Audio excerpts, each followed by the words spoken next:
সুপ্রিয় দর্শক আসসালামু আলাইকুম। কলাপাতায় তাল পিঠার রেসিপি দেখার জন্য সুইটির সহজ রান্না থেকে সবাইকে স্বাগত জানাচ্ছি আমি সুইটি। তো চলুন দর্শক, লাইক বাটনটিতে একটি ট্যাপ করে দিয়ে গ্রাম বাংলার ঐতিহ্যবাহী এই পিঠাটির রেসিপি আমরা এখন দেখে নেই। একটি বড় সাইজের বাটি নিয়েছি আর বাটিতে নিয়ে নিচ্ছি 2 কাপ পরিমাণ চালের গুঁড়া। এখানে শুকনা চালের গুঁড়া নিয়ে নিচ্ছি 1/4 চা চামচ পরিমাণ বেকিং পাউডার। এখন এটাকে হাত দিয়ে ভালো করে মিশিয়ে নিচ্ছি। এরপর এর মধ্যে দিয়ে দিচ্ছি 1 কাপ পরিমাণ চিনি। চিনি দেবার পর এগুলোকে আবারও ভালো করে মিশিয়ে নিতে হবে। দর্শক দেখতে পাচ্ছেন মিশিয়ে নিচ্ছি।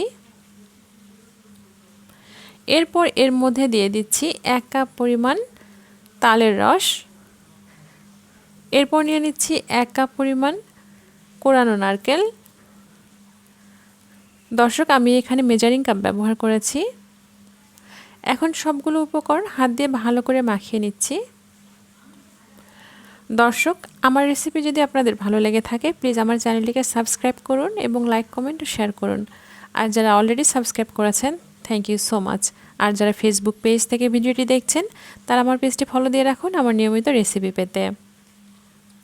দর্শক দেখতে পাচ্ছেন এটা মাখানো হয়ে গেছে আর এই ঘনত্বটা দেখতে পাচ্ছেন কীরকম হয়েছে।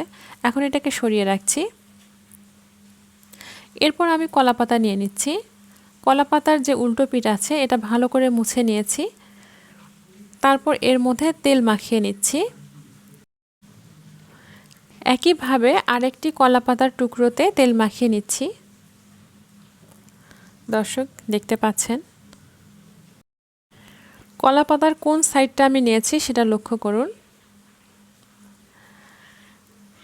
এখন যে ডোটা তৈরি করে রেখেছি সেটা এর মধ্যে দিয়ে দিচ্ছি। আমি এই পিঠাগুলোকে ছোট ছোট আকৃতির করে তৈরি করেছি। আপনারা চাইলে কিন্তু একটা বড় কলাপাতায় বড় করে চ্যাপটা করে বসিয়ে তারপর তাওয়া বা কড়াইতে বসিয়ে দিয়ে রান্না করতে পারেন। আমি এখানে এভাবে ছোট করে নিয়েছি। এখন অপর যে পাতাটি ছিল সেটা দিয়ে এটা ঢেকে দিচ্ছি। দর্শক এখন এটা রান্না করতে চলে যাব। চুলায় একটি প্যান বসিয়ে দিয়ে আমি এই পিঠাটা এর মধ্যে বসিয়ে দিলাম। এরপর একটা ঢাকনা দিয়ে ঢেকে দিচ্ছি। এখন অপেক্ষা করছি পিঠাটা তৈরি হওয়া পর্যন্ত।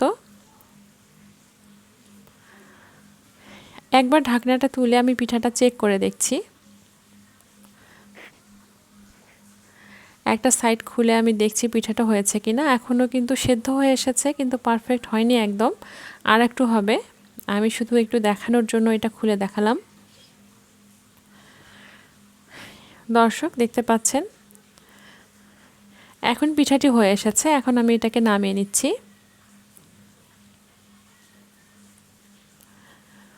দর্শক এই পিঠাটিকে নামিয়ে নিচ্ছি। এখন আমি আরেকটা পিঠা তৈরি করে দেখাচ্ছি। এবার কিন্তু আমি কলাপাতায় দুটো পিঠা একসাথে বসিয়ে দিয়েছি, দিয়ে ঢাকনা দিয়ে ঢেকে দিচ্ছি। দর্শক এই পিঠাটা যখন আমার মনে হয়েছে তৈরি হয়ে গিয়েছে, কলার পাতাটা কিন্তু একদম কুকড়ে এসেছে, তখন আমি চেক করছি এটা কিন্তু সেদ্ধ হয়ে এসেছে। এখন আমি এটাকে উল্টিয়ে দিচ্ছি যাতে দু পাশটা ভালোভাবে হয়ে আসে। একটা পাশ তো হয়েছেই, আর একটা পাশ যাতে হয়ে আসে। এখন এটাকে ঢাকনা দিয়ে ঢেকে দিচ্ছি এবং পিঠাটা এখন চেক করে নিচ্ছি। আমি সম্পূর্ণ রান্নাটা কিন্তু লো ফ্লেমে করেছি। দর্শক দেখতে পাচ্ছেন এটা রেডি হয়ে গেছে। এখন এটাকে আমি নামিয়ে নিচ্ছি। বেশ গরম পিঠাগুলোকে এখন নামিয়ে নিচ্ছি। দর্শক দেখতে পাচ্ছেন এটা এখন প্লেটে তুলে নিচ্ছি। একইভাবে বাকি সবগুলো পিঠা আমি তৈরি করে নিয়েছি। দর্শক সব সময় তালের রস নাও থাকতে পারে, তাই যখন আপনার তালের সিজন যাবে তখন যদি আপনি তালের রসটা সংগ্রহ করে ডিপ ফ্রিজে রেখে দেন তাহলে কিন্তু এটা অনেক দিন অবধি খাওয়া যাবে। দর্শক দেখুন আমার পিঠা সবগুলো তৈরি হয়ে এসেছে। আমি একটা পিঠা আপনাদেরকে ভেঙে দেখাচ্ছি। এটা অনেক নরম তুলতুলে আর সুস্বাদু হয়েছে। দর্শক আশা করি আমার রেসিপিটি আপনাদের ভালো লেগেছে। আবার আসবো নতুন কোনো রেসিপি নিয়ে ইনশাআল্লাহ। সুস্থ থাকুন, নিরাপদে থাকুন। এতক্ষণ সাথে থাকার জন্য ধন্যবাদ। আল্লাহ হাফেজ।